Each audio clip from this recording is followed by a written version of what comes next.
Distinguished Fellows this year, and I ask that you welcome Thelma Duggan. Thelma?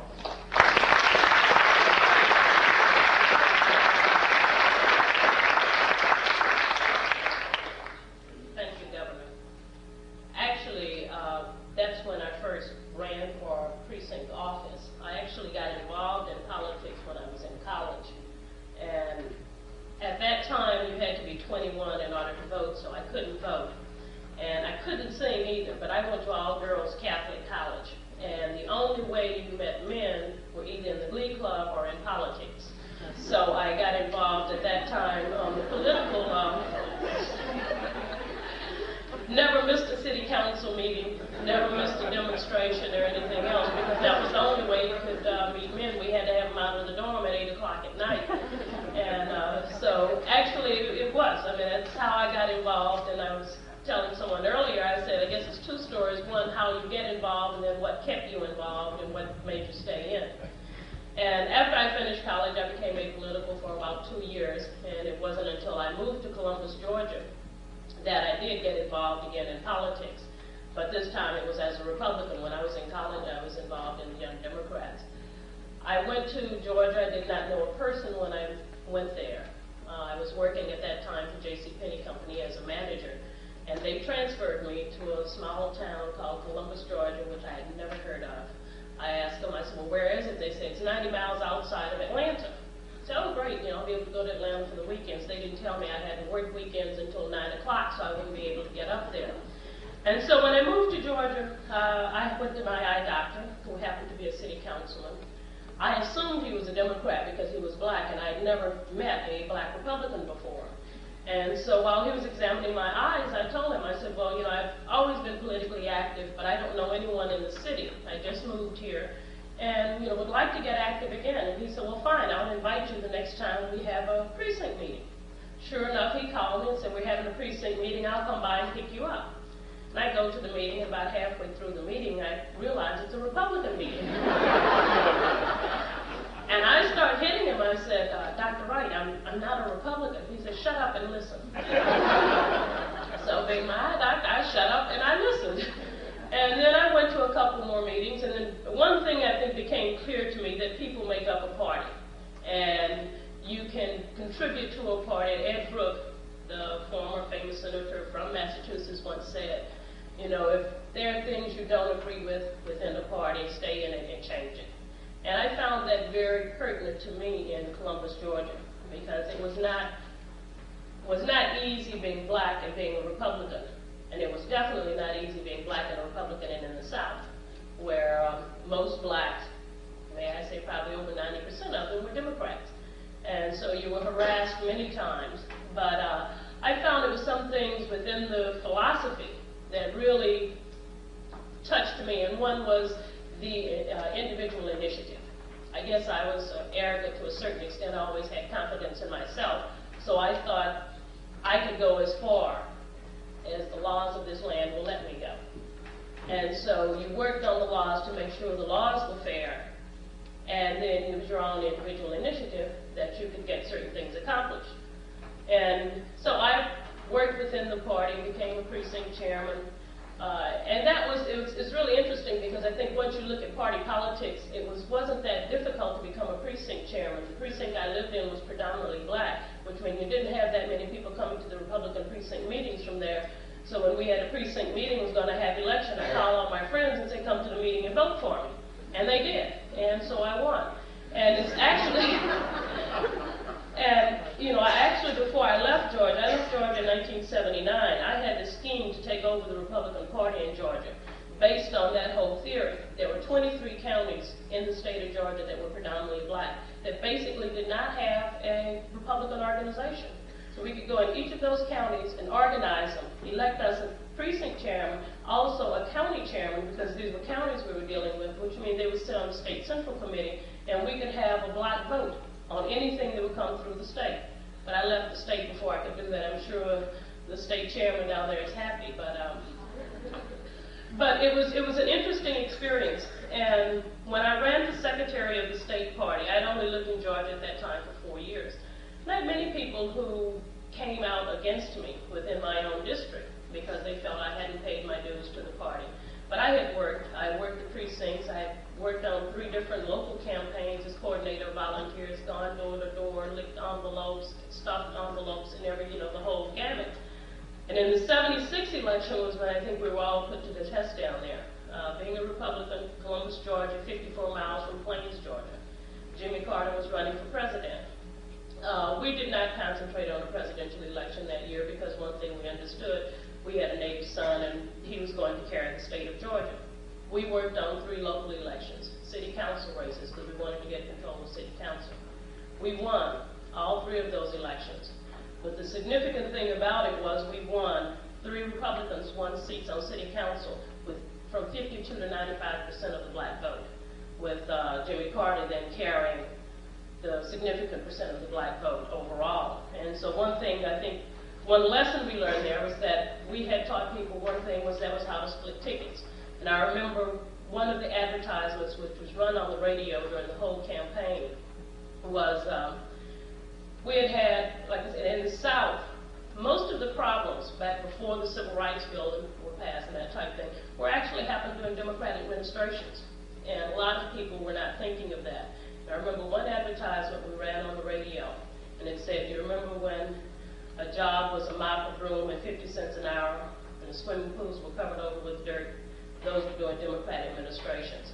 Remember, they're bad Democrats, they're good Democrats, they're bad Republicans and good Republicans. Vote for the man, not for the party. And we found out, I remember the night of election, everyone was waiting for the first precinct to come in just to see if the message had gotten across. And it did.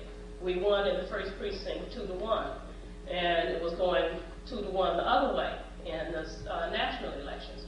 But it was something that was very relevant to the people there, because the swimming pools were covered over with dirt. When the Civil Rights Bill passed, rather than integrate them, they covered the swimming pools. And so we had a lot of these things, I think, in our favor, but it was a hard thing to push because most blacks did not, trust the Republican Party. But I think we got the message over there. And so I thought I had paid my dues when I ran for the Secretary of the State Party. And my own district was the one opposing me because they thought someone else from the district should go for it. So I told them, I said, well, if you want to run, I'll back you 100%. But you realize you're going to have to take off Saturdays, you're going to have to take off weekdays from work to go to the state meetings, and they're all in Atlanta, none of them are in Columbus, Georgia. And so everyone then backed down. And I went ahead and ran and won without the support of my district. But I won it anyway. And right after that, I got a call, and I was still with the JCPenney company full time. Got a call from my eye doctor again, who had just gotten a contract with the Republican National Committee because they saw what he had done in Columbus, Georgia during the 76 election, and wanted him to come and help work on the black vote nationally. And he called me and said, I like the way you work, you're a hard worker, you've really gotten behind me on things. He said, would you like to come with us, work for the Republican National Committee? And it shocked me because I didn't know you ever got paid for doing things like that. I guess I was sort of naive. I said, you mean, looking at these envelopes and doing all these things, calling people on the phone, you can actually get paid for that? And he said, yeah. And so it took me about 6 months because I was giving up a secure job, as management at JCPenney's. They offered me a store, they offered me everything in the world to stay, send the regional people down because they wanted me to stay as one of the managers, and especially the store manager who is still there today, who I think had a very good impact on me. He was director of the Political Action Committee for the Southeastern region for JCPenney Company. And he used to always encourage me also, in the political arena, because he always said, well, I can handle the Democrats, but I need somebody over there to handle the Republicans when I need something from them. And so, we used to work it that way.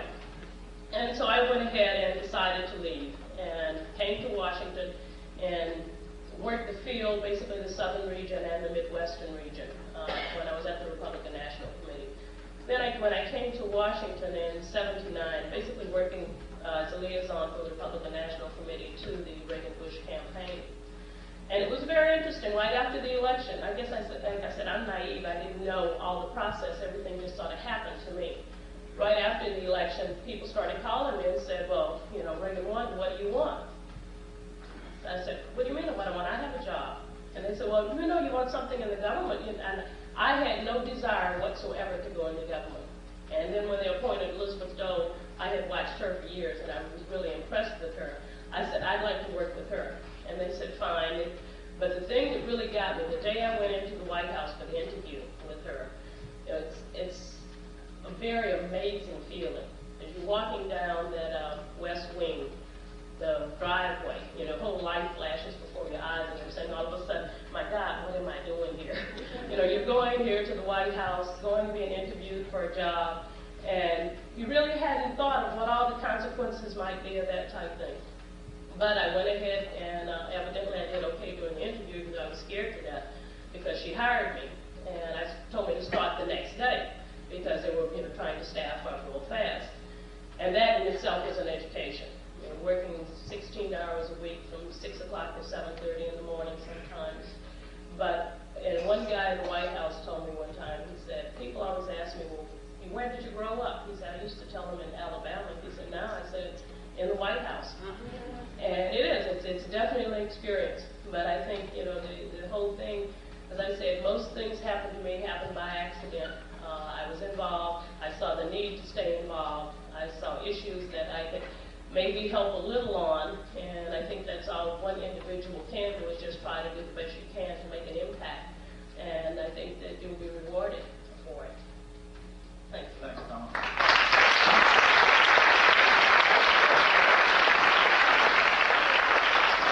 First time Thelma Duggan told her story about her conversion from the Democrat to the Republican Party, it set off a nationwide search for eye doctors among the Republican leadership in the 50 states. Jack Carlson has just acquired a new job. He's in a state of flux from being the executive director of the largest political action committee in the country, having served as Chief Executive Officer of the National Association of Realtors in Washington, to becoming the Executive Director as of next month of one of the most influential groups in Washington, the American Association of Retired Persons. Jack Carlson is far from retired.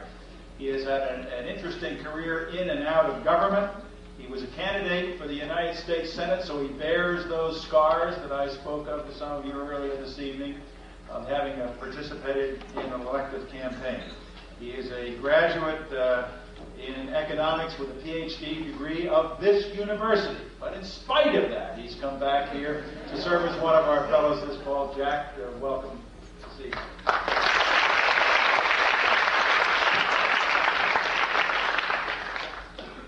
I'm one of the losers to provide balance on this panel. I ran for the United States Senate and lost. So, in providing that balance, let me share with you where I came from. And also, you'll soon find out I have another problem, and that is I've never been able to hold a job. I was born in the West, spent about half of my time in the West and the Keys. So that's a interesting combination of the two, because the two are different. My forebears on my mother's side were from the farming, cowboy, ranching side, settled the West. And for my father, who was a lawyer, he enjoyed compassionate service, and often he would be practicing law on behalf of the farmers whose cows' teeth were falling out because a steel mill was polluting the grass. He would take the case, and his reward would be cheese every Christmas. Or there would be people who had settled on a hillside for 25, 30, 35 years, and all of a sudden a copper mine decided that that was their land and proceeded to remove the people. He would take that case, and we received jam every Christmas thereafter for about 10 years. So from my mother's side, we received a little bit of rugged individualism, that you can make a difference, that you should try to be relevant. And so throughout my life, I've tried to do that in a very modest way, and in many cases, many examples, failing to make an impact.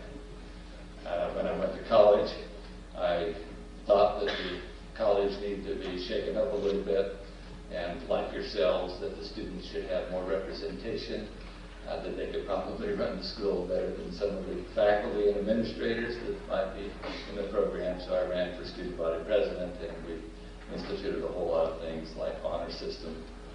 Turned out to be a little honor more of a system, but we certainly tried to move in that direction. We had Model UN. We had many of the things that any good college has. And then my time came to serve. Those times there was a draft in effect. And so I decided that I could maybe probably make a contribution as a fighter pilot. So I became a fighter pilot. And one success I had in my life, that I was the top gun in the Air Force in 1958. And there's a movie that shows what Top Guns do now, so none of my friends would ever appreciate what happened those years. And then when I was in the Air Force, there was a new institution that was formed called the U.S. Air Force Academy, and I thought, well, it would be nice to have an impact on the next generation of people that would serve in the military, so I ended up teaching at that institution. And then I became a little concerned in 1964 that we had a policy that seemed to be formulated in this country, and that is that if we could make somebody else hurt more than we are hurt, they will back down. It's called controlled escalation in Vietnam. And given history, I didn't see how that could possibly win. So as an Air Force officer, I wrote an article that this was likely to be a failed policy and very unwise for the military, for the country to follow. And I was promptly reprimanded by outstanding rank. I think there's 4 generals that had me appraised to indicate that that's not an appropriate role for the military. They're be available to fight the wars, not necessarily commenting on policy at the present time. I became involved with an airplane called the B-1 bomber. Today it was called AMPS, an Advanced Managed Strategic Aircraft. It helped with the analysis. My contribution was very minor, but helped with the analysis to show that that aircraft had no role in the military on a cost-effective analysis. And I had a general officer tell me that how could we look to the future without a manned bomber? And that I really did not appreciate all of the benefits that that bomber could provide, and offered to personally assign me to a place in Greenland. I thought that maybe that was appropriate for me to seek opportunities elsewhere. And I had an opportunity to go over to the Council of Economic Advisors and look forward to decide on great policies of employment and increasing people's standard of living and everybody better off. And the chairman decided he did not want to take an assignment and gave me the assignment for the council to be in charge of CRAP.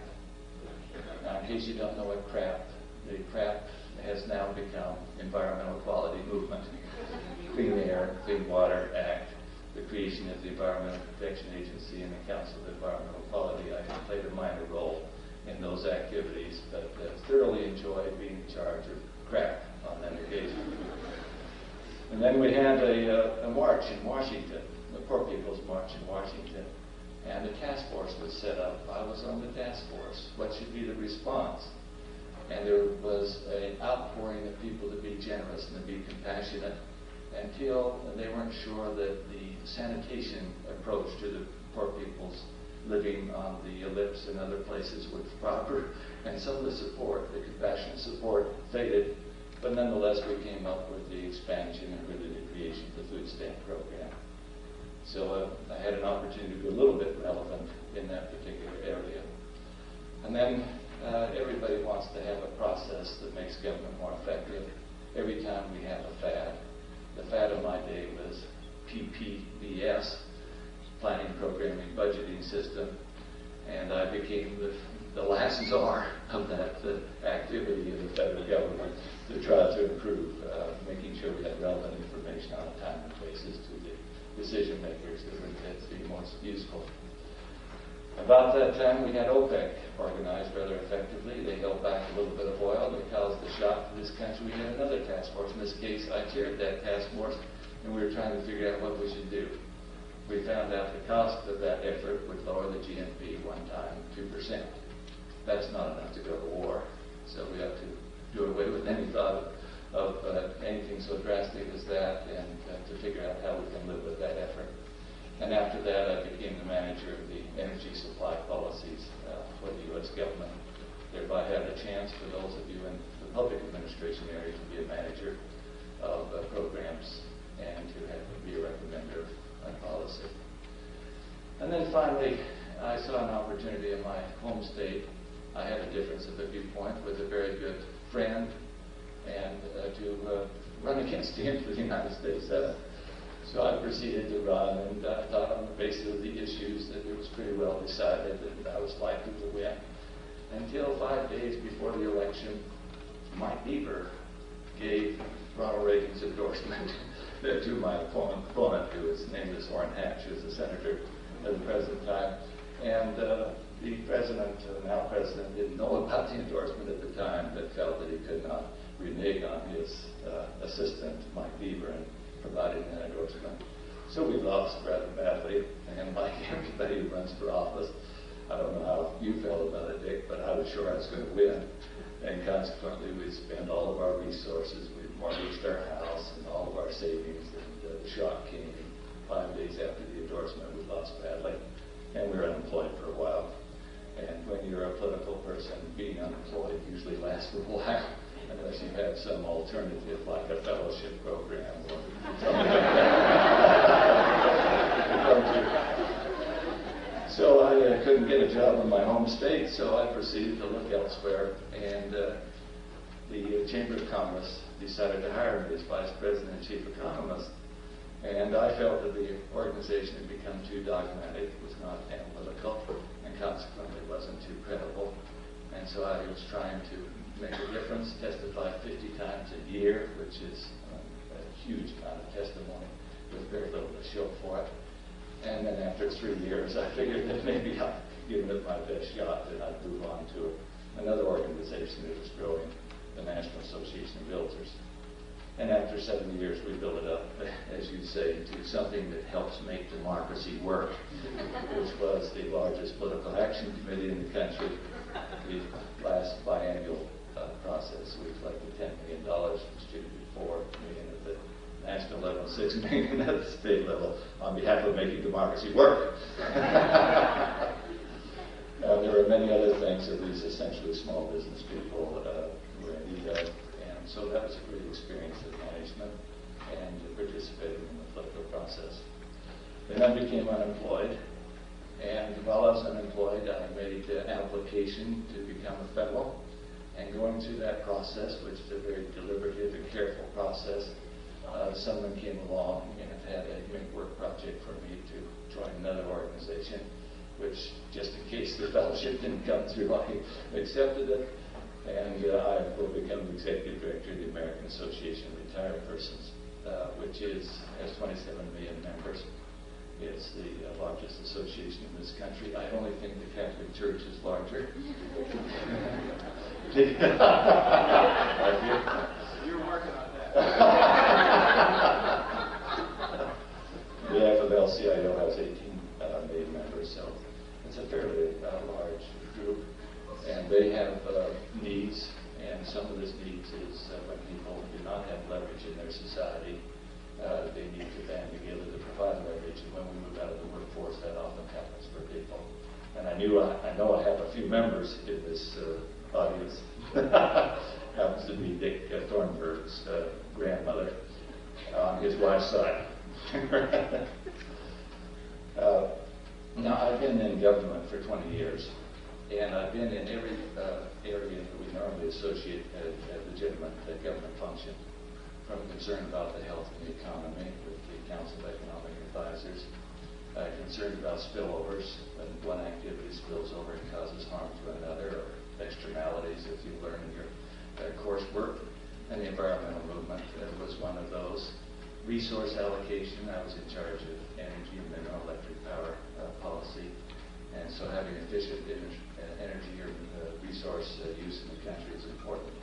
And I've been heavily involved in redistribution of income, where we in effect say that it's worth taking $1 away to you because it appears to be $1.10 worth of value to somebody else, and so we do that. In fact, my current responsibility will be in the compassionate area. But in terms of the purely elected area, I have to admit that I've been a loser. I regret it very much. My family regrets it. But nonetheless, we look forward to being with you. And maybe we can share what the other jobs in the political process are, and also in public administration, and how important they are. And let me also say, in many jobs that I've had, and many jobs that other people feel, You're much more significant in public policy when you're in public administration. I dare say the bureau chiefs of the federal government set more policy than the President of the United States on the average over time. There are exceptions of time. So those of you that may think of public administration, in addition to those who elect and run for office, that's a very important role to make a difference and to provide, in my case, a compassionate service. I'm pleased to be here. I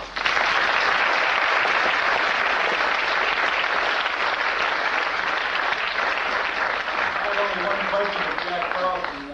What do you want to do when you grow up? I think Jack does one thing. He makes us all look forward to growing older and becoming one of his constituents.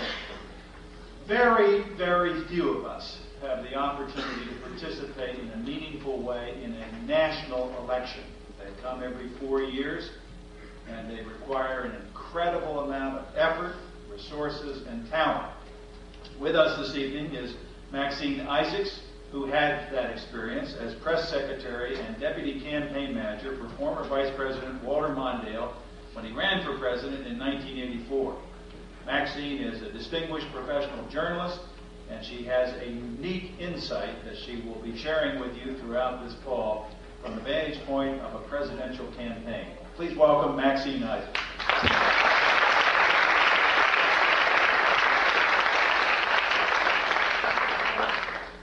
I first got started in politics actually when I was 10 years old. I grew up in Shaker Heights, Ohio, which was a well-to-do suburb, and in 1957, when I was 10, a black family had the audacity to move in to Shaker Heights, a few blocks away from me, and their house was bombed. And all my little friends, my little white friends, moved away, and my parents decided they were going to stay and plant a stake there, and began a very long process toward a radical notion in those days, peaceful immigration. My father, about 6 or 7 years later, ran and lost an at-large city council election on the platform of peaceful immigration, which he said was still ahead of its time. It seems like a long time ago now, but that's what got me interested, and from then on I stayed interested. One of the things that I've thought of so many times as I've been involved in politics at different levels since then is that I've often run across people like me who had failed office holders before them, as if we were going to fulfill the frustrated aspirations of our parents or something. But there are a lot of us around. As I say, I stayed interested in politics, and I went to college in 1960. I was eligible to vote in the 1968 elections when I was 21. Early that year, I remember very clearly standing outside in the cold one day outside the school administration building, hoping to get a glimpse of Bobby Kennedy, who was coming to speak on our campus, and I waited and waited. I think I waited about 3 hours on a below zero day, and finally shook his hand, and he said a few things to me, and later on that year, I was a Hubert Humphrey supporter because of my belief in civil rights, which continues to this day. And so I was a Humphrey supporter, unlike a lot of my contemporaries. On that campus, they were mostly Nixon supporters, but there were a few McCarthy people around. But I went to the Albany airport one day all by myself. I didn't know anybody else who was supporting Humphrey, to shake Edmund Musky's hand, who was Humphrey's running mate in 1968. And I stood by the fence and hoping again to get a glimpse of him, and I actually shook his hand.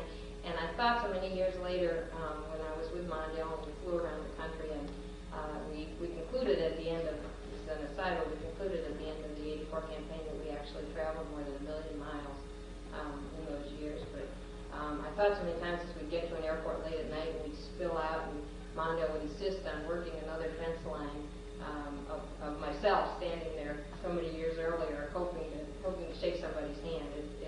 You carry those experiences forward. In 1970, I moved to Washington, and I basically badgered my hometown congressman, Louis Stokes, whom I knew a little bit, to hire me, with obviously no experience, just out of college, and he did. I was hired as an assistant caseworker in his congressional office. There were 6 employees.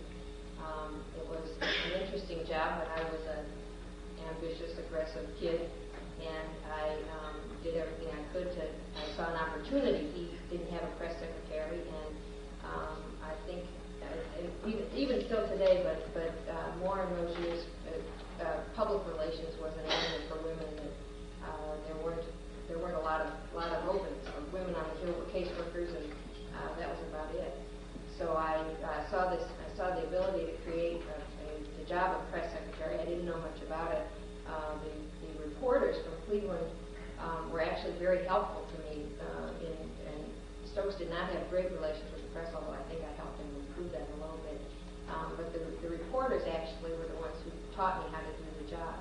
And from that, I also was a speechwriter and a legislative aide on Southern African issues, which is also an issue, an area I continue to be interested in. And I stayed with him for 3 years, basically handling every job I could get my hands on in the office. And I had a friend who worked for a very little-known junior senator from Minnesota named Walter Mondale, who was going off to law school. She was his deputy press secretary, and she called me one day and said, "I don't know if you'd be interested in this, but would you like to come over and talk to us?" And I jumped at the opportunity. I was ready for a change, and I went to work for Senator Walter Mondale in 1973. At that time, as I say, he wasn't well known, but he began to explore whether or not to run for president. Nobody remembers this, but except that I was reminded the other day, people do remember that he said at the end of 1974, he said he didn't say, but he was credited with having said that he didn't want to spend the rest of his life in Holiday Inn. We went back to the Senate, and I then, in 1975, I left to become a freelance reporter. I worked for several publications, but mainly what I started doing a lot of was reporting for National Public Radio. I did a piece that was nominated for an award. I don't think it won any awards, but it was a half-hour show on all things considered on home birth, which was an unusual thing to do. Now it seems to be done all the time. But I went into a woman's home and listened to the sounds of her having a baby. In fact, on the tape there was, I don't know, not diverting too much, but on the tape there was at one point she was in very heavy labor and the phone rang, and you could hear a child's voice say, "Mom, it's for you." And she said, "I can't come to the phone now." So it ended up being a fairly significant piece. When Mondale was nominated in 1976, they asked me to come back, and I joined his campaign plane, and we started flying around the country. And he was nominated as vice president, and I was with that. It was a very exciting campaign. It was, I guess, my only successful national campaign. But we again started this long round of traveling, and then I joined the staff as deputy press secretary in the White House and stayed with him through the White House years. And at that time, my interest began to expand a little bit. We did a couple of things, and I can tell you a million stories, but two things that stayed with me that I was proud to have been part of, and I feel very fortunate to have been part of. One was that very early in the administration, Mr. Mondale was sent by Jimmy Carter to meet with Prime Minister Vorster of South Africa, who was actually a former Nazi, was a real bulldog of a man, and was given the job of telling him that the United States policy had changed, if this was a new president, and that unless they began to modify their policies of apartheid, things were going to be different. And it was a very tough, confrontational, mean session in a way, and Mondale was very, very courageous, came out for one man, one vote in South Africa, and the State Department subsequently repudiated it, but he did come out for it, and that was our own State Department.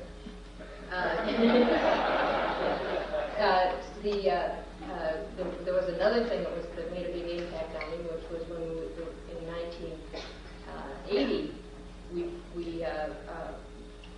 as you know, we had the SALT II treaty still pending, and Mondale was sent on a mission around the country. It was a very substantive trip to basically sell the SALT II treaty domestically, and we went to states where we believed there were wavering senators, and made a pretty hard effort, and it was a very substantive thing for all of us who were involved in. There were a lot of other examples like that, but your world begins to expand at that level. Mondale often told the story that when he was considering whether or not he ought to run for vice president, called Hubert Humphrey, who'd had a pretty miserable experience as vice president, and said, "Should I do it?" And Humphrey said to him, "Absolutely, because there's nothing like it in the world, and it'll expand your horizons, it'll change your view of the world, you'll see the world, you'll meet people, and you ought to do it." Well, I was a junior staff person, but in a way the experience was the same for me. In 1980, after Jimmy Carter and Mondale were defeated, I went to work for the corporate world. I represented a firm in Washington that handles the public relations and takeover fights, which was a very interesting experience. I did it for 2 years in some pretty interesting and tough fights. And then in 1983, when Mondale was going to run, he asked me to join him again, and I became the first woman press secretary in the national presidential campaign. And we were at it for 2 years, nonstop, 7 days a week, starting with a staff of 13 people, going to a staff of thousands of people. I handled every issue from arms control to Mondale's budget plan to what have you. Not in any tremendous depth, but in certainly having to have command of things from day to day, at least try to get through the day. And I thought later, since then I did take some time off before I got too old to have a child. I have a 16-month-old baby. And I've gone back to school myself at Johns Hopkins trying to get a degree in international public policy, and I hope to go back into government pretty soon. That is, I hope a Democrat is elected in 1988. So I can't. But I thought that later, that as I was thinking about this today, I thought that there's a thread through this, at least in my own mind. It starts out from that first experience when I was 10 years old, which is that I still believe in, it's a very old-fashioned notion today, very out of style, but I still believe in activist government. I believe that there is a power there when government intercedes on the side of justice that you can't match with private enterprise. And I believe there's a role for government to play in this society, which seems so obvious to me, but is a quite controversial notion these days.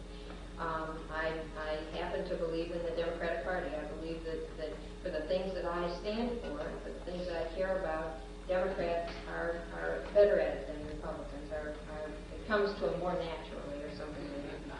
I'm sorry. I apologize to my esteemed Republican colleagues on this panel. Right.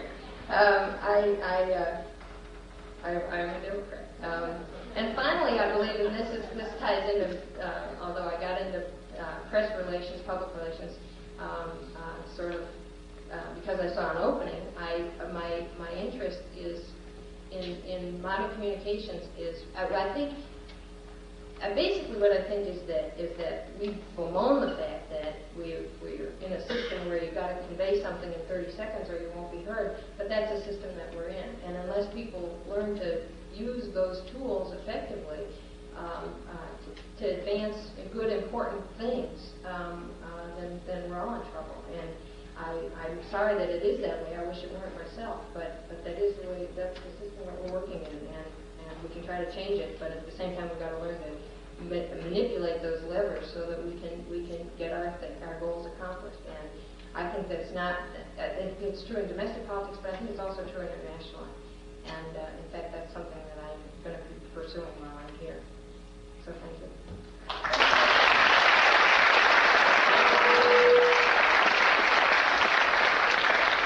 Patsy Isaacs is living proof that you not only can survive 2 national campaigns, but you can survive them with grace and style and charm. Why you're here with us. Our cleanup hitter this evening is someone I can identify with because he is, in a manner of speaking, a governor, a former governor. And although our politics is very, very different, our experiences have made us already very close in identifying with ourselves. David Barrett is a former Premier and Minister of Finance of the province of British Columbia in Canada. He went to college in the United States, but was educated in 20 years in the legislature in British Columbia. He has served as a leader of the New Democratic Party in Canada, and he brings to us a wealth of experience, a charming personality, and I'm pleased to introduce to you David Barrett.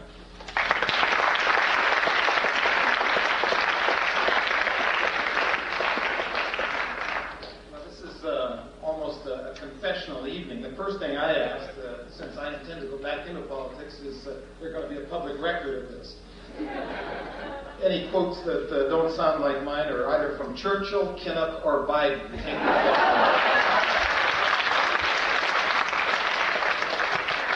Having taken care of the attribution, the rest of it I can blame on someone. I am an accidental politician, and a lot of people have claimed that they have proof of that based on my record. And it has been an interesting experience for me. I grew up in a very feisty political home. My mother was of the extreme left, and my father was of the more rational left. In contrast, in Britain, they call it the loony left, and we also have our own version calling the rubber room right, which will be applicable to any politician who you currently don't like on the right-hand side. I grew up in this feisty atmosphere, and it was within the context of Canadian politics at that time, and we were always against what our big brother was doing south of us, and you always give us cause to be against it, and you never fail us in that regard.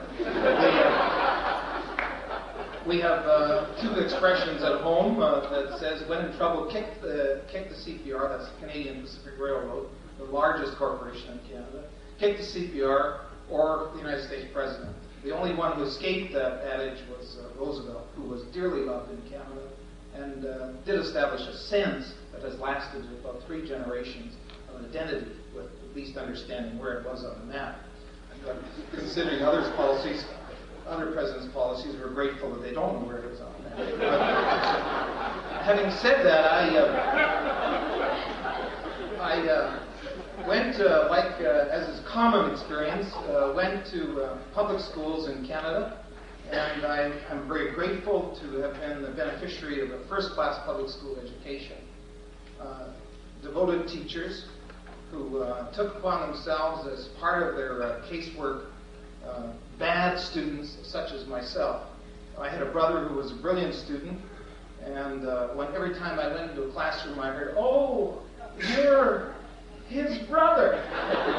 And he was such a wonderful student. From that point on, there was chaos with me and that teacher. And I was a bad student. I did just enough work to get through. I had a hell of a good time in school. High school was very, very exciting. Puberty brought about a whole new dimension in my approach to life. And it was interesting. All of a sudden, I discovered something else was happening. And I proceeded to chase that happening with very little success, so I entered politics. But I became very much involved, as Jack spoke early on, and as Alan did in athletics. I played a game called rugby. You have to have, the expression is you have to have leather balls to play rugby. Now, you interpret that any way you want. After 10 years of that, you don't have anything left. It doesn't really matter. But I became the beneficiary of a working-class Jewish kid at the east end of Vancouver, the beneficiary of this English school education where we had to play rugby. I remember my first game where we were told about how decency was applied in this game. And when you knock someone down, you applaud it.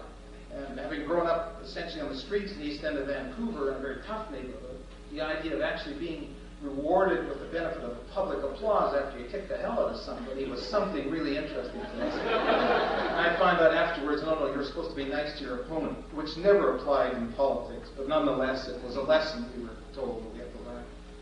I then left high school to the great joy of my teachers and went to the United States for post-secondary education, which has by myth the idea of going south, young man, because you really can't go east in Canada. It costs too much money to get back that way. It's a long way away. And we have a natural penchant against the central government, which Pacific Northwesterners in the United States share against Washington. I went to Seattle University, a Catholic university. I was in residence at a Catholic university. I was the only Jewish student in residence. And don't ask me how it all came about. It's a long story, but it's a good one. But I stayed there. I continued my career being a very bad student, and I was constantly on probation. And the Christian charity that knows no bounds within the Catholic Church was extended to every bound in my case. But I still managed to get through the school. And in my last year, I met a young woman who later became my wife. And she became a focus of great fascination for me. She had a steady job. And I also developed a long-lasting attachment that was going to lead to marriage, so I had to do something productive. So I made the immediate choice that was available to me. I had to take a certain amount of religious courses. So I took my 3 or 4 hours of Catholic religious courses and became very interested in it. And then I majored in Thomistic philosophy. I am an agnostic, but I call myself a practicing agnostic. It covers all bases, if you don't have to define it too much. But I became very interested in Catholic philosophy. And as a consequence of that, an extension of that experience led me to have forced me to make career choices. And I decided to become a social worker, which at that time was dominated entirely by women. I went home. I worked in a prison setting. Much to my surprise, I found that most people in jail were poor people. I thought they were just my friends, but they were poor on holiday. I grew up as I described, the East End. A lot of people I knew were already in jail, so I had a built-in relationship with clients that was different than other social workers. I had seen my first person fixing heroin when they were 16 years of age, and I was familiar with the street jargon. And I became shocked at how distant the academic appreciation of social problems was in a classroom versus the real experience. Also the fact that we sent very young children to jail, 12 years or under. There's a book written in this country called Our Rejected Children by Deutsch that you should read. It was in the early 50s it was written. It's still appropriate today. And it describes how many children are in prisons or institutions in this country and remain there at tremendous cost. If you don't care about human beings, you sure know how to pee away money by putting kids in jail, because they end up showing up in jail for the rest of their lives after they come out and kill people and go back to jail again. But that's a marketing area. But I understand you're even thinking of privatizing jails in this country, which is a new dimension. But nonetheless, I did work in prisons. I came back and I took my master's in St. Louis County. I worked in St. Louis County Juvenile Court. I worked for a Democratic judge by the name of Judge Noah Weinstein. He was an incredible human being. And this was my first direct contact with a politician. And he was an unbelievable, just, compassionate, decent, kind human being who was very wise. And I worked for him for 2 years, left with my master's degree, went home, had a senior position in a prison with a lot of debts, 2 children that both of us had spawned. I had very little part in that. I answered the phone, Maxine. One of our sons was born in St. Louis. I became part very much the career-oriented professional. I threw myself into bureaucracy and began to rationalize things around me that were totally inappropriate, I was saying, based on the fact that I was now trained. What I knew before, growing up on the streets, about crime or about criminal activity was shoved in the back of my mind, and I became the practitioner of what I learned in school, in universities, and in trade schools, in effect. I became a tradesman. I became a tradesperson. I was a social worker. Totally inappropriate. And I discovered to my chagrin that in the senior position I had in the correction, in the jail I was working in, what we were creating was perpetuating a fraud. We had opened a brand new jail that had clean floors, clean sheets, and clean guards. And what we were doing in the jail system, that dawned on me, is that we were putting people in jails and it was sending them home to a loving mother. We gave them 3 meals a day, a bed to sleep in, and someone to swear at. And you always knew to swear at, they wore a uniform. Jails are comforting institutions that face no reality whatsoever and keep people on isolation until we release them into society far more crazy than they were when they went in there. Now, I use the word crazy advisedly. It's not a professional word. But professionals don't know what the hell crazy is anyway. There are some people who are very, very crazy. Some get elected, some go to jail, but they're very crazy. And we have difficulty in defining it. I started defining it in my own terms, and I was very brash and somewhat foolhardy. I made a major speech at an international Congress of Corrections as a young, upcoming professional, and I attacked the system, and I was told by the Attorney General that I couldn't make those kinds of speeches. That's kind of dumb, and we had a lot of debts, and I said, no, nobody's going to tell me what to say, And so I continued to make the speeches, and they told me to continue, to shut up. And like Jack, I got canned. And I had to turn in my uniform, Jack. I don't know if you turned yours in or not. But I was fired, and I decided to run for office. I had to look for a party. And not one of them was perfect.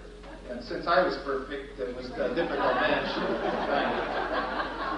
So I had to look around for a party. Fortunately, in Canada, we have a different, well, fortunately, unfortunately, we have a different political system. We're focused not so much on personalities, but on policies and parties. And we have a range of parties, from communist on the one end to social credit on the other, which is extreme left, extreme right. And the rest of us bang around in the middle somewhere. Some of us on the left, some on the right, but we bang around there. And we're all looking for votes and power. None of us are pure. I also discovered that no political party has a monopoly on idiots. So the one I joined accepted me readily under those conditions. And I aggressively worked to become a candidate, and the constituency that my party had never won before. If I'd known that then, of course I wouldn't have run there, but I was a sacrificial candidate. And I was too dumb to know otherwise, and by that time, I was also blacklisted as a professional. One thing about getting fired when you're representing a small minority in politics is if you don't cover your rear end, you're going to be sucking wind looking for money to survive on. And unemployed politicians are a dime a dozen. And it's very tough in this business. Don't mortgage your house. Don't borrow money, because it's a very risky business. Anyway, I got elected with a lot of help of a lot of people. I ran in a very strong Catholic area with the French-Canadian speaking group of a place called Millardville. The Catholic priest in there campaigned for me. He said, it's all right to vote for Barrett. He's not a Catholic, but at least he's not a Protestant.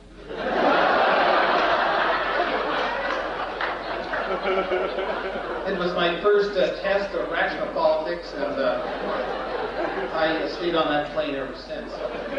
After getting fired from prison, it inspired me with one of my own comments that I was the first politician to ever leave jail and go into politics instead of the other way around. That adage is no longer valid considering Abscam, but up until my time it was okay. I joined the New Democratic Party. I was elected when I was 29. I sat in the legislature. I belong to a Democratic Socialist Party, which has deep traditional roots in the United States of America, from Tom Paine, who was a factor in your revolution. It was a revolution in this country, albeit a genteel revolution. Tom Paine, and from Paine on up to people like W.W. Du Bois, to Eugene V. Debs, to Norman Thomas, who were all part and parcel of the great European mix in this country that developed social democracy as an alternative to an economic system that was viewed as rather rapacious. It died out in this country. It survived in Canada, not because we're any dumber or smarter, just simply different systems. And also we have the traditions of the British Commonwealth. So I became a social democrat and went for my party. At the time I got elected, it was a great shift in our party. The cloth-capped socialists, who had always accepted that losing was part of being a socialist, were on their way out, and us young hotshots were out of university, the second generation, and we wanted power. I sat in the House from 60 to 69, went through 3 elections. I became leader in 1969 with all the Machiavellian things that attach itself to becoming leader. Somebody has to be a loser, so there's all kinds of things that happen. You pack meetings, you phone people, and you use persuasion, and you make sure you get your bodies out to vote. It's not all beautiful theory and great commitment. It's straight raw power. You pack meetings if you want to go somewhere. We'll talk about that sometime. But anyway, I lost the leadership, and the fellow who defeated me lost the election. Then I was drafted for leadership. So rather than go through the democratic process of risking losing leadership again, I immediately moved in, consolidated my hold on the party, took over the executive, delayed the next convention, and became leader.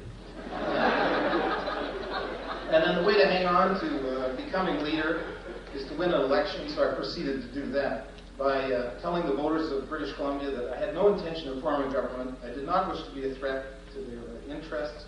I was attacked for being a dangerous Marxist, and I responded by saying, who are you talking about, Groucho, Harpo, or Zecca? And I'll tell you, Harpo was the most dangerous one. He never spoke. And beware politicians who never speak or who say that they are non-partisan. That's the most dangerous opening line. Nonetheless, I became the leader of the party, won the election in 1972, apologized for it immediately because I campaigned on the argument of strengthening the opposition. We won 38 seats. The government was defeated. And I got up and I said, I want to thank you. It's all a mistake, but here we are in power, so I guess we'll have to do it. We moved very quickly. I won't go through a catalog of things we had. We've already accomplished socialized medicine, and which is now Medicare. It's supported by the extreme right under Medicare. It was attacked as socialism when it was known as socialized medicine. As soon as you change the name, nobody attacks it anymore. So I learned a lot of things. Well, I don't call it socialism anymore. I call it porridge. People like porridge a hell of a lot more and are more comfortable with it than any kind of sort of rational examination. So porridge is what I sell. It's great porridge. We have government-owned car insurance. We have ambulance service. We have extended land control so the developers could not take away 4% of the land that was arable on our property, a lot of things. And the center and the right collapsed, formed a coalition, and defeated us. And we moved our vote up to 47% of the vote, the highest social democratic vote in any jurisdiction anywhere in North America. And then I sat in the House from 76 to 83 and stepped down. I was very graciously offered the ambassador of disarmament for Canada. I wanted to take the job, but my wife has more principles than I. We got in a fight over it. The Canadian government's acquiescence to the United States demand to test a cruise missile in Canada. And I would have had to explain that publicly, how I could live with that. And I was told by my wife I couldn't live with that, so I turned the job down. Or not live with my wife. I mean, that's how these things work. You know? It's on the basis of threat. But I understand it. Anyway, I took a job as a hotline host on the radio and made as much money as some NFL rookies. Then I went on the lecture circuit and gave speeches. This very same speech that I used to give to people with no charge, and they throw stuff at me, I now give and charge a great deal of money, and they applaud and pay. And the more you charge, the more they applaud, and it's really kind of dumb out there. You know?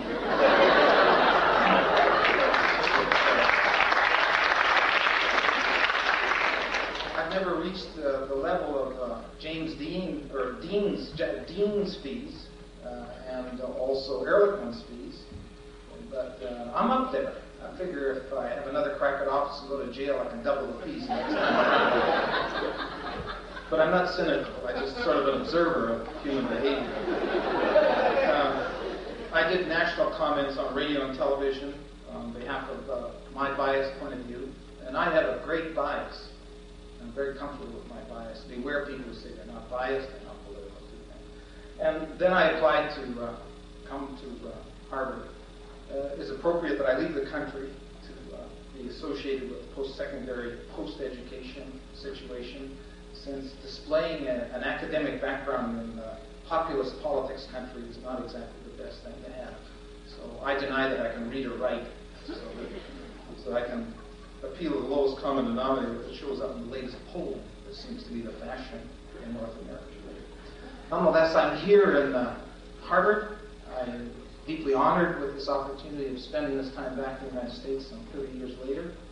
My colleagues who I've had the chance of meeting are incredibly fine people, and you are an incredibly wonderful group of people on the face of this earth. I don't say that about your government, but there is no one on the face of this earth like Americans. Your generosity, your understanding, your compassion in the long haul is what makes you a favored nation in some other dimension other than worldly.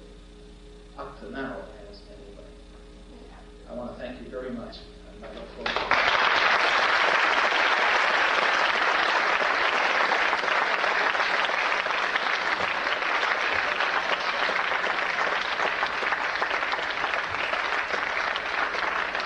Mission of the Institute of Politics provide a bridge between the academic community, faculty and students, and the so-called real world of politics and government.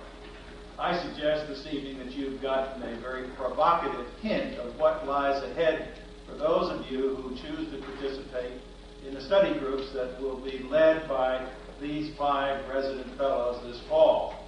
Study groups are a very important part of the Institute's programs, and I think those of you who have a chance to interact on substantive matters, having heard the background that has brought these outstanding individuals to this campus this evening, will profit from it immeasurably. We have some time. We're going to take some time, whether we have it or not, for questions, because I think we have been talking at you enough, and we'd like to hear from any of you who want to pose questions to our panelists. If you would identify yourself and identify the person to whom you ask the question, and we'll go until they throw us out of here. Any questions? Yes, sir. Hi, my name is Al Brand. I have a quick question for any of you. None of you mentioned the family or your young child. Has public life affected your family life or your relationships, things like that? Yes, it has. How did it work? Is my question. Any of you want to answer that? Okay. In my case, my wife Renee, who is here, we couldn't make friends, so we had to grow our own in the political context. We have 7 children. That's carcasine birth control too. But I think in terms of the family context, if they're included in your activities, and I used to be official at UN, the family would go with me. And everywhere, and when we of course had elective office, every person who runs for elective office really has their family included in that, whether they want to or not. It has actually strengthened the family. We're a fairly close-knit family. I think we're much closer than if we had not run for public office or had these other governmental activities that we've done. I think there's a real difference between when you're the office seeker and you can have your family with you, and when you're the staff. I think at one point I remember in 1976, when Mondale was a very strong advocate of the family, and he had actually chaired a subcommittee and created a subcommittee on children, youth, and families. And we looked around at all of us, and every single staff person was single or getting divorced or had a marriage in trouble or whatever.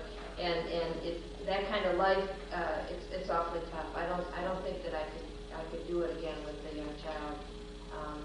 Maybe others feel differently, but I think it's very tough. I've had a rather unique experience with my family. I'm going to use the kind of hackneyed line that a lot of politicians use, but I didn't have much time for them growing up, but I tried to give them quality time. But the quality time I tried to give them was not political. I kind of discouraged them from going to political events with me. I tried more to take them to cultural events in the theater and the opera. And as a result of that, and my assiduous effort to try to dissuade them, or at least let them make up their own mind, my 24-year-old daughter is at Woodrow Wilson School in Princeton. My 23-year-old daughter is at the Eagleton Institute of Politics at Rutgers. And my son, who's 19, tangentially, he is on a scholarship by the British American Drama Association. So maybe there's a little bit of politics in that as well. The actor is but I found that the more I tried to discourage them, the more avid their interest became. Our experience was a little bit different in the sense that I had not planned to be involved in politics. It was genuinely accidental. After we got involved, our daughter was born, just before the election. And we began to see amongst our colleagues what was happening in their lives. I'm talking about all political parties, mine, government, other minority parties. Very destructive on family life. It changes relationships, it changes roles in marriages, it changes experiences in marriages. And the marriage breakup rate was very high and very quick. And mainly out of fear, we sat down, Shirley and I, and made a deal that our family would not be involved. There was never a family picture taken except for one campaign. And Shirley never gave any public interviews except once. claiming that I was her husband. Other than that. But we also, I had a bit of a reputation in the party for being the last to arrive at the meeting and the first to leave. I never did that unless I was in complete control of the meeting. I believe in democracy, but it should be guided. And I also made a decision that we all agreed on that when we were in office at 6 o'clock, I went home every night. And there was always a crisis, a cabinet crisis, some crisis. Every day was a crisis. But I went home at 6 o'clock. And that was a ritual in our family. And politics was naturally that the kids got it at school. Your old man's at them. And when we moved to Victoria, one of our kids went into the second kid went into a very wealthy district that had never voted for us and never would. Poor kid goes to the classroom at 17 years old, he said, your old man's that goddamn socialist. So the kid had to bear this and come home and look at me and say, no, he's just my goddamn old man. It's even worse. But it's that kind of thing that the kids cannot talk about or share with you, or you can only agonize with. And I'm sure Shirley saw it more than I did. But like Alan, we didn't push the politics, but they were all involved. Our oldest son is very active in Amnesty International. Number 2 has just come back. He's a political science graduate, just come back from Nicaragua. He was there for 14 months. Taught at the University of Central America and translated for the oil company. And was the highest paid bureaucrat in Nicaragua. He got $30 US a month. And our daughter is in Australia, finishing her BA, and she's very active in feminist and labor politics. So they survive. But for me to really be able to say how they really feel, I feel very lucky. I'm really lucky in that regard. And I thank my wife and the kids more than anything I did. Any other questions? Yes. My name is Robert Spire. I have somewhat of a follow-up question for Ms. Union. We worked with Secretary Hill, and she announced on Monday that she was stepping down. She said that she couldn't understand why she had to leave her government position or her husband to remain Senate Minority Leader. What do you think that kind of situation in her I don't think that was her exact quote. I think it was that she didn't know why she had to leave her position and other candidates, and that wouldn't be just limited to her husband would not have to leave their position. No, I think it's a very valid point to be made. I think she was planning on leaving just one from a time standpoint, on spending more time on the campaign. But there were, including the vice president, who's currently sitting in office, but is able to campaign around the country. So I think it's a very valid point, and I think it's something that was probably made more towards the press, because there were some articles that came out about a week ago on Secretary Dole about how much time she was spending on her husband's campaign. So I think that was aimed more at the press, that they were questioning her on her time, but not questioning other candidates who are also being paid by taxpayers' money on why they were being able to be on the road as much as they were.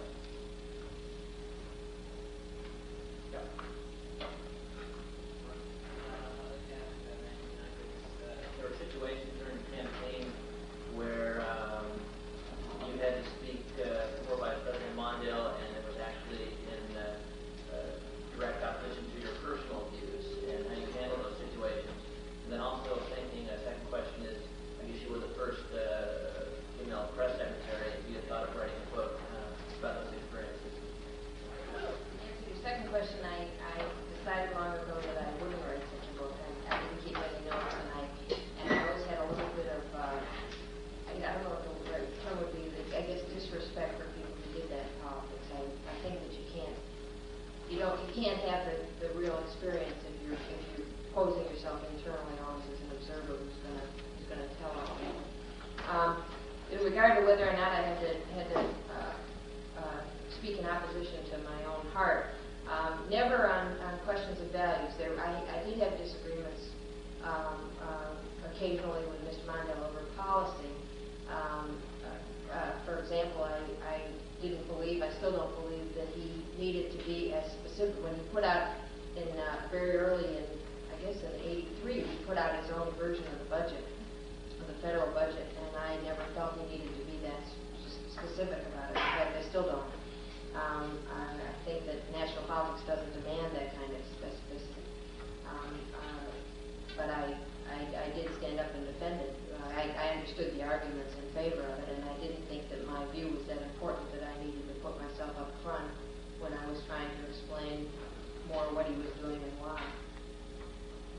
Maxine, I think there clearly are times, however, and you'll see them recurring during this campaign, I'm sure, when staff members will resign a position without importance within the campaign, when the campaign strategy or policy conflicts with their own personal views. And I guess to their credit, they have to retain their own integrity as well, even if they have a derivative capacity within the campaign. I always believed that if it came down to a question of values, that I would exercise that option, but it never did.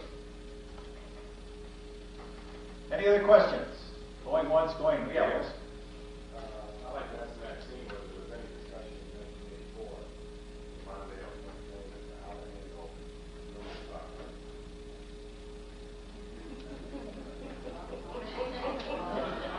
She said she's not writing a book. For those of you who don't know, Wes is still and always was a very tough reporter. He was a reporter for UPI covering the White House when we were there.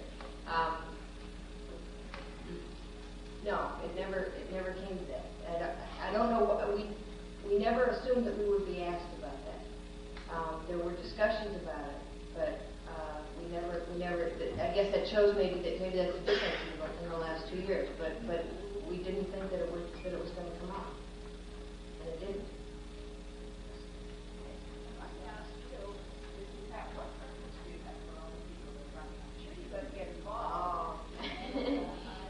Go to a study group and you'll find out.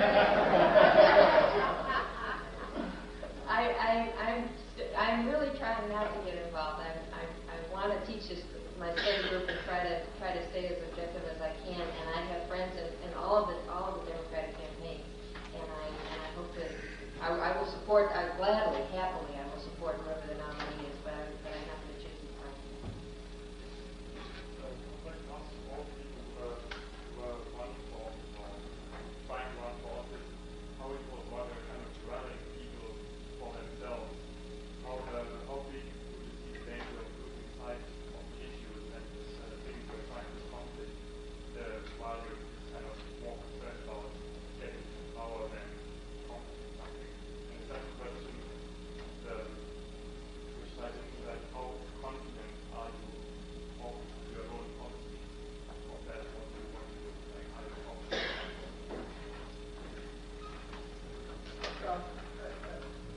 Our context is more European than Canada and the American system. The American system relies on personal commitment, personal integrity.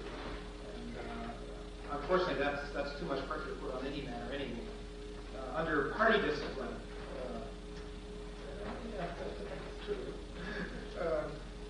a party discipline at least has some form of democratic structure within it to impose discipline on the candidate. And the parties vary. Generally, the right-wing parties delegate all kinds of authority, which is a great amazement to me, considering the kind of individual rights that right-wingers generally adhere to. But they delegate all kinds of authority to the party leadership. On the other side of the thing, the party I belong to has an international organization, with a Socialist International. It's very democratic and very highly structured. And when you find yourself politically in a box where the party has gone in a direction that you as a leader have to meet the mandate of the party by maintaining the vote support you have, collecting more votes, and the party's gone in this direction, then it's very difficult. And then you have to skate as the party expects you to do. The party expects you to maintain the salesperson position, to take the directives of the party, but at the same time, don't be a damn fool if the party's been foolish. But the party will never forgive you if you've been foolish. They'll kill you right away. So it's the balancing act. Now, what do you do with your own integrity? It's very difficult on occasions. Having power is very heady stuff. Very heady stuff. It's really fascinating to be able to come in and order something.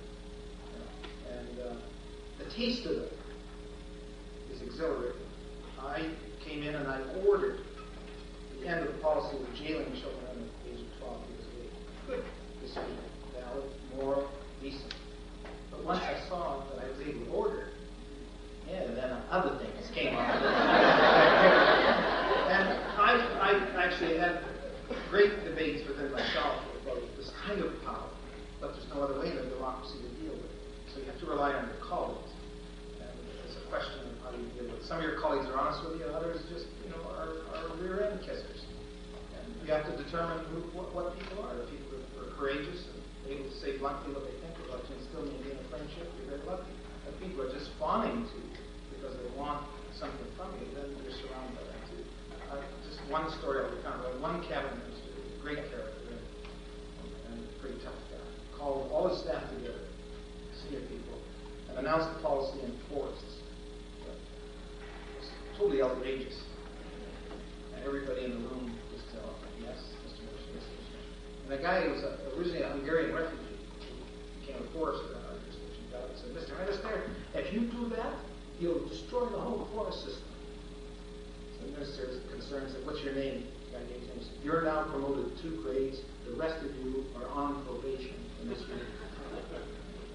And he sure as hell got good service out of his staff. But it depends on personality. My observation is that in the open kind of political system that we have in this country, it doesn't take long for someone who is espousing a position or taking action that's at odds with their real essential values to fall their own weight. And that's one of the things that one of the good sides of the media scrutiny that's imposed upon those of us who hold elective office in particular, because you're out there all the time, you're being peppered with questions, and you've got to respond, and it takes an extraordinary amount of guile not to stumble and fall if you're espousing positions that are at odds with what your essential beliefs are. Yeah. I'd like to direct this question to Maxine Isaac. I was wondering if you could shed light on how Walter Mondale decided on the eve of the convention to sack Charlie Manette and replace him with Bert Lance. And I'd like to ask how widely he and his Jim Johnson and his other advisors consulted, and were you consulted, and what advice did you or would you have given if you weren't?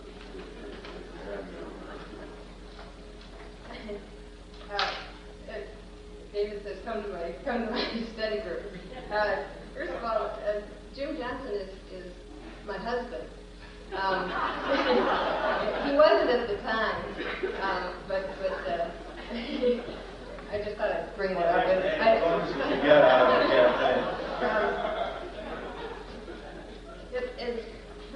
I'll try to reconstruct it for you quickly. It's obviously a complicated chapter. The feeling at that point was, as Mondale approached the nomination, was that he was going to be able to get control of the party apparatus. And I don't think he had anything particularly against Manette, but he felt like he wanted to make the party his own. I think that's the prerogative of the nominee. He was obviously hasty in that decision. Bert Lance at that time, if you go back to after Gary Hart defeated us in New Hampshire, and we went down to Super Tuesday, which was a very miserable time of trying to dig in, and our support had dissipated nationally everywhere. Bert Lance was one of the few Southern leaders, and he was a legitimate Southern leader who was willing to stand up with Mondale and continue to be for him in the face of total erosion, or near total erosion. And Mondale felt very close to him as a result. Despite all his problems and liabilities, he also, Lance had been exonerated at that point, and although he carried a lot of baggage, we felt that he'd been tested in the system and had passed. It was a terrible political judgment. He was accused at the time of not consulting wide. He did consult pretty widely within the campaign itself. Most of us knew it was the Manette firing and the Bert Lance hiring was going to happen, but it was a bad decision, and he later came to regret it as much as the rest of us did. Maxine, maybe you didn't keep any notes, but you could write a hell of a book. Richard?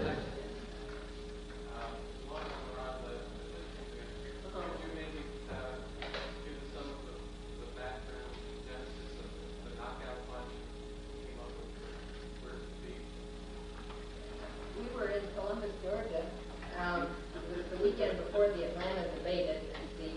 There were a series of debates as there are this time.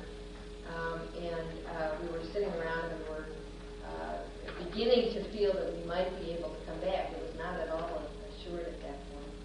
And Bob Beckel, who is a very, I don't quite know how to describe him to you. He's going to actually come to my study group if you would like to come, but he's a very volatile, emotional, expressive kind of guy. And he was the campaign manager, and he came down to meet with us, and we were preparing for the debate and going over all the issues and doing all the serious stuff that you have to do that.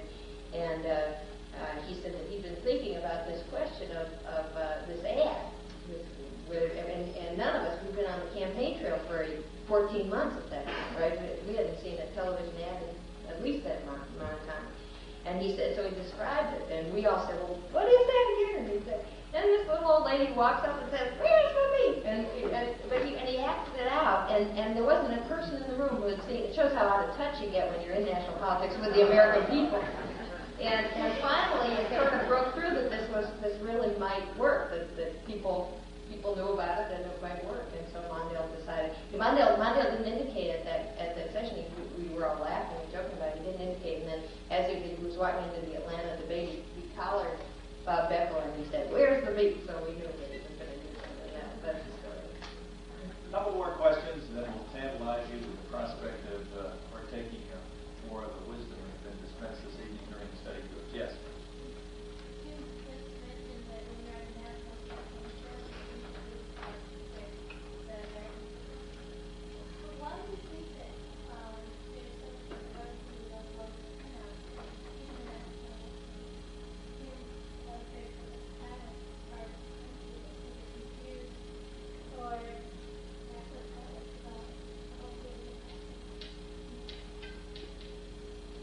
There are people on this panel who may be able to address that better than I can.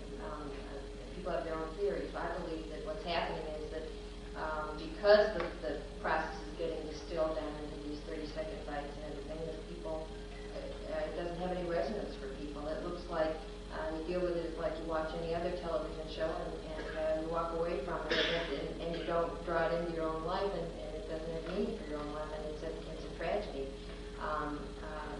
I believe it's a tragedy that we got to deal with, the current candidates have to deal with, but I don't know that I'm sure that other people have different ideas about that.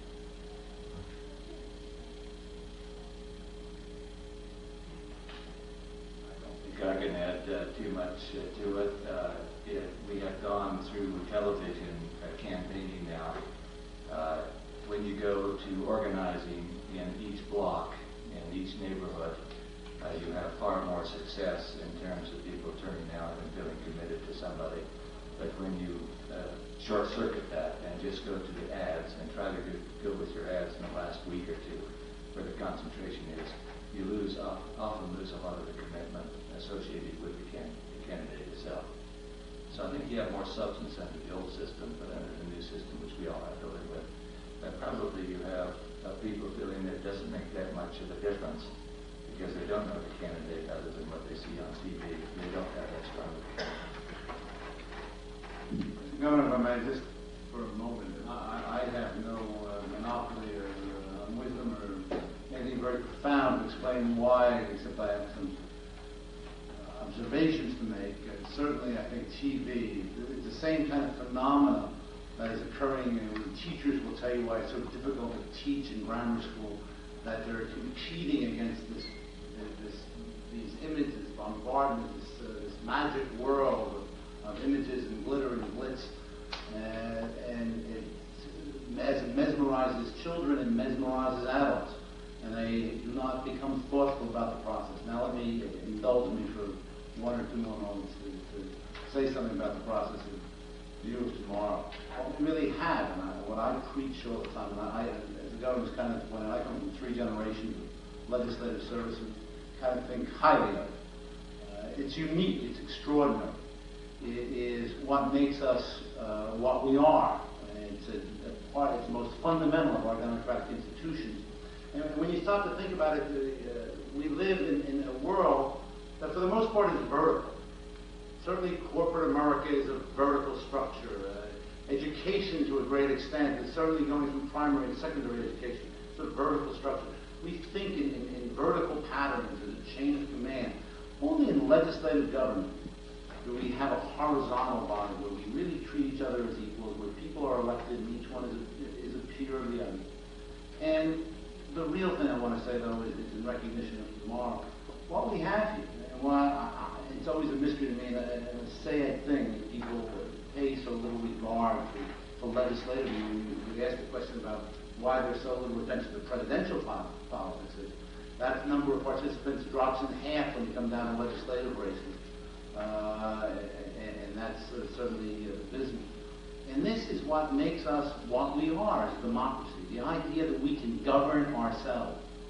And when that came about 200 years ago, it was a radical idea.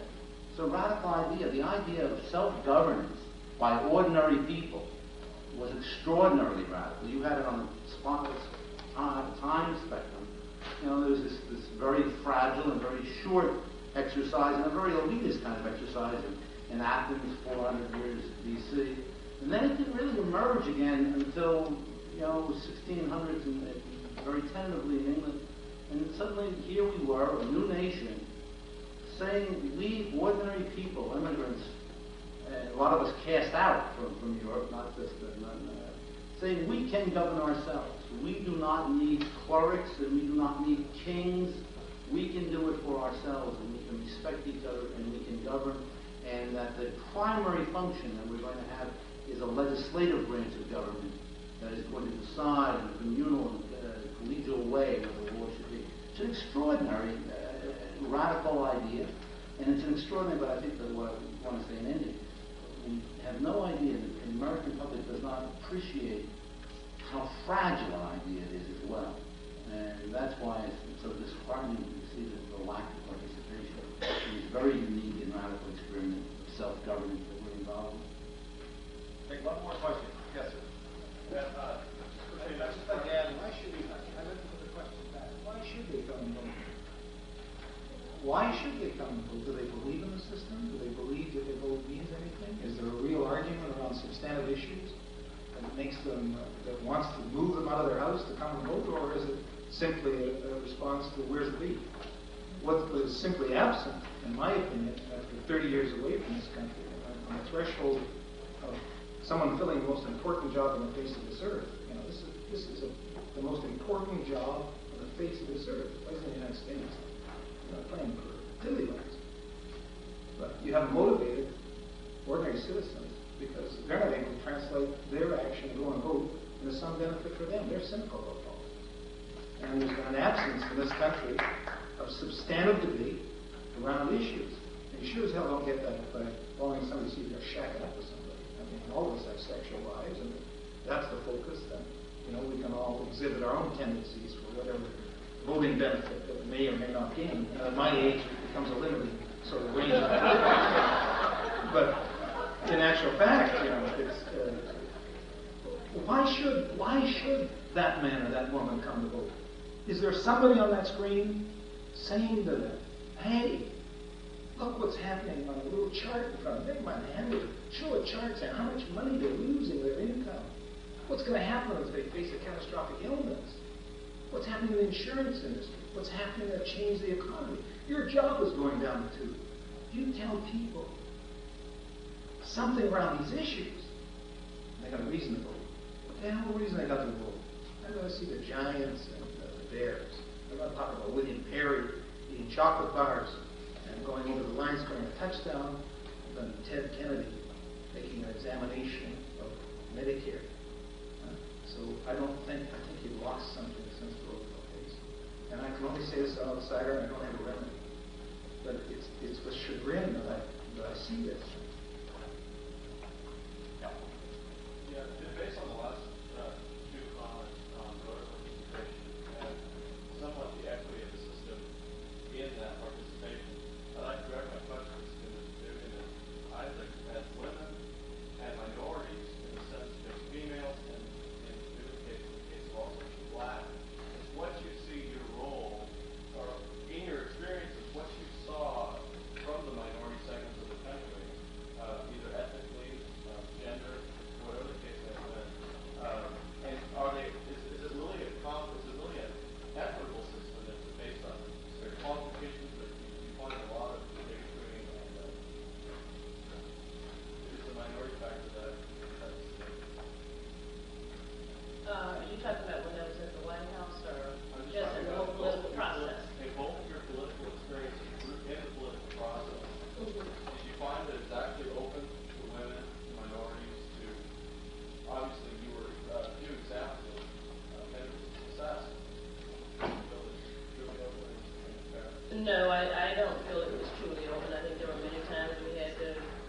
doors and, really go the extra mile. And I think that, it's still some vestiges left today.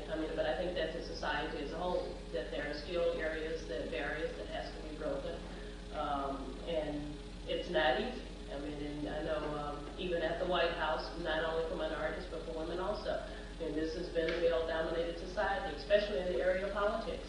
And there were many times when you had to force your way in to deal with an issue. But I think that that's where the challenge was, and where you really started feeling an importance for being there, because you were able to bring a different viewpoint and to be able to get in there and share that type of information that otherwise you may not have gotten. I agree completely. I was always aware that I was the exception. I tried very hard to open the doors for other women, but I used to say politics was the most closed profession until I went into business, which is worse. But politics has a long way to go as well. I can't make any apologies for it. I'm going to close our discussion now. I hope that we have provided enough in the way of tantalizing clues as to the contributions that will be made by these fellows during their residence here. A lot of politics, a lot of participation in this great system of ours depends upon having positive role models. And I think you've gotten some of the hint this evening of what can be accomplished by people of determination and commitment when they set out to embark on a career where they can contribute to improving the quality of life of their fellow men and women and are participating effectively in our governmental system. We hope that the presence on our campus of these role models will induce a lot of you to consider what contribution you can make, to make a commitment within your own party, whatever it may be, within your own community, wherever it may be, and in your own way, however it might be, to venerating this unique political system we have on its 200th anniversary. We thank you for joining us this evening. We wish you well.